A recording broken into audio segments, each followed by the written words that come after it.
Hi everyone, Sharee from Ashima Living here. Today I thought I'd do a special edition Facebook Live where I share 5 of my favourite travel remedies. So natural travel remedies. I'm a naturopath in case you don't know. And I've got my retreats in Nepal that I run almost every year coming up in almost 3 months. So I'm thinking about travel and I thought might be something good to share. So the first one I want to share with you, and you probably know about this great little remedy, is, can you see that? Is tiger balm. So this is a simple balm that you can get at most pharmacies and chemists. It's actually from Southeast Asia. I know in Nepal they sell it in Kathmandu as well. And if you smell it, it's a lot like the old menthol camphor that you might have had as a child if you've got a cold or something like that, and perhaps your mum rubbed it on your chest or your back or under your nose.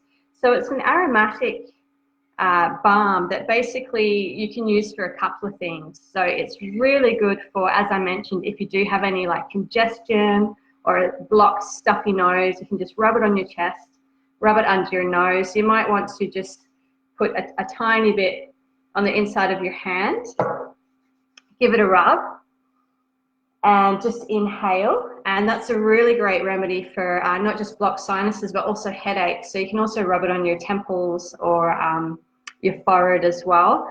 And it's also great for muscle aches. So if you're, if you've been hiking or something like that, or you've been on an uncomfortable bus or plane ride and you're feeling a little bit achy, if you just rub it into your muscles, it's really good at just reducing that muscle pain as well. So that is something that I always travel with. I used to, when I first used to go traveling, I used to have this like bag full of stuff. But over the years, I realized that I just didn't really need all that stuff. So I have kind of whittled it down to what I think is the most important.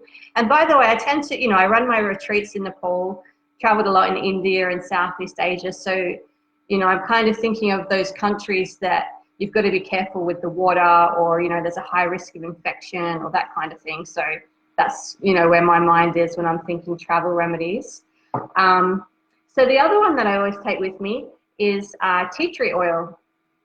By the way, none of these brands, I don't have like any affiliations with any of these brands, just what I happen to have in the house at the moment. So tea tree oil, this is an Australian essential oil, and it's pretty remarkable because it's highly antibacterial. It's also highly antifungal. So there's been head-to-head studies with tea tree oil and antifungal medications used for like nail infections and that kind of thing. And the tea tree oil has come up pretty much equal to the antifungal medications. So this is a great one to use if if you get a little cut or a blister or, an abrasion or a fungal infection, in a tropical place, because it will pretty much just kill anything. So that's a good one to just rub onto the skin. I mean, they say you shouldn't rub it on neat, but it depends on your skin. It's fine for me. But if you've got really sensitive skin, you might want to dilute it in a carrier oil or mix it into a moisturizer or a body cream or something like that. But yeah, definitely have this all the time. You can also use it as like an antibacterial hand wash if you mix it with some water as well. Third thing, while we're on the subject of aromatherapy, is some kind of like relaxing oil blend or lavender. So this is, again, just what I had in the house. So this is a mix of lavender, cedarwood, vanilla, like a few of those relaxing oils. And I think it's really nice to have these for a few reasons. So first of all, if for any reason you're feeling a little bit stressed or anxious, you can just put a couple of drops on a tissue and inhale. Or if you've got a hotel room that smells a bit funky or musty, you can kind of just sprinkle a few drops around.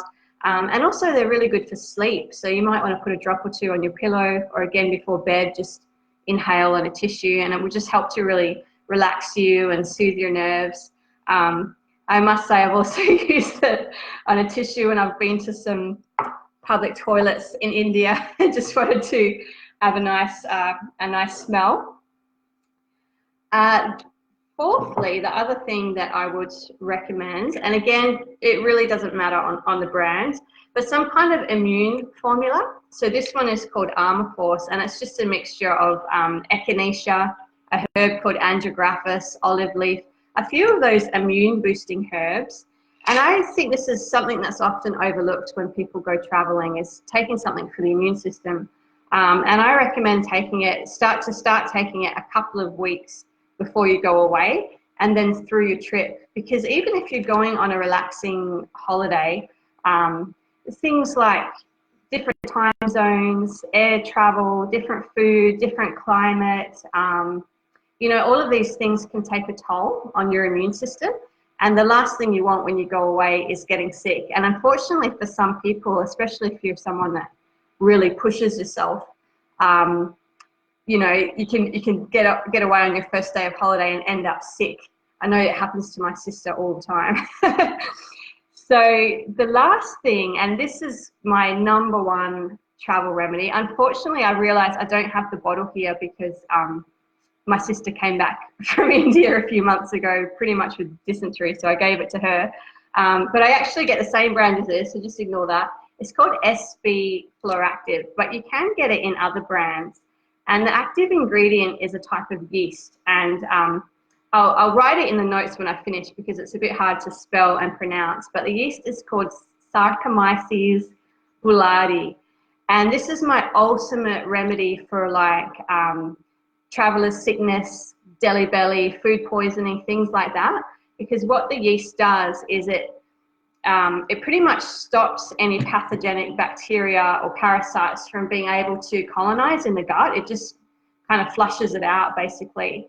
So you can take it as like a preventative prophylactic. You can just take one a day while you're traveling. But then if you happen to get sick, you can actually take a lot. You can take like 5 to 7 tablets at once just to flush it out. And I've used this so many times, and it's just knocked, you know, food poisoning or something like that on the head. You know, friends and loved ones that I've traveled with have used it as well. So it's a really, really good remedy to take with you when you're traveling. And then, look, I'll give you one more bonus one. It's not natural, but I must admit I always travel with the medication loperamide, which is also known as gastrostop. There's a few other trade names for it, but basically it's a drug that pretty much stops your intestines from moving. And it's not, you shouldn't take it if you don't need it, but my worst nightmare as a traveler is getting like deli belly on a bus or a plane or something like that. So it's really like an emergency thing to take, to just stop anything from happening down there. But like I said, it's not, it doesn't actually treat anything. It literally just paralyzes the bowel. So it's not good to take unless you're kind of in an emergency situation. But I have to be honest, I do actually travel with that on my person at all times when I'm, you know, traveling in countries such as that. So they're my top 5. I mean, sometimes I take other things like homeopathic melatonin is a really good one to take if you're going through different time zones and you really want to normalize your sleep cycle. So that's another good one. Rescue Remedy, which is a bark flower essence, that can be really good if you're someone that's like a nervous flyer or you get a bit anxious traveling. But, you know, I like to keep it simple. I think with those top 5, you're covering a broad base of potential issues. So on that note, I'd just like to quickly let you know that if you are interested in joining me on my retreat at the end of October, it's in Nepal. It's a 10-day incredible experience. It's called Discover the Peace Within. So it's really about, you know, getting outside of your humdrum routine and taking some time to just go inwards to reconnect with that stillness within. So we do a lot of yoga, we do meditation, but it's also, you know, it's not just an inwardly reflective kind of journey. It's also a genuine travel experience as well, because I really love travel and I wanted to show people Nepal. So we do a lot of sightseeing. We visit a lot of the temples and monasteries in Kathmandu and in Pokhara. We do an incredible Himalayan sunrise. We have one morning where we visit a primary school and bring up stationery to all the kids, which is a really, really beautiful experience. What else do we do? We have a workshop on the Tibetan singing bowls run by a Tibetan sound healer.